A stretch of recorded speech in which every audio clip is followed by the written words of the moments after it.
Gentleman from Pennsylvania, Mr. Kelly. The gentleman from Pennsylvania is recognized for 2 minutes. I thank the gentleman. Speaker, I rise in strong support.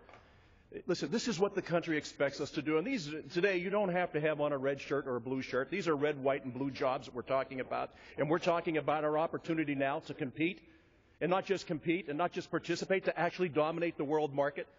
I want to just read from a note from a friend of mine, Rick McNeil, who's the president and the chief executive officer of Lord Corporation. He says that outside our borders are markets that represent 80% of the world's purchasing power, 92% of the economic growth, and 95% of its consumers. 1 in 3 American manufacturing jobs depend on this. In Lord Corporation alone, they increased their sales from 67 million in 2001 to 158 million in 2011. Listen, this makes sense for America. This makes sense for the world. And when it talks about us not just participating but dominating the world markets, my goodness, does this give us a voice at the table when it comes to the discussion of human rights and personal liberties? We can be the strongest voice in the world, and we need to be that strongest voice in the world. There is no other place to look to now for leadership other than the United States.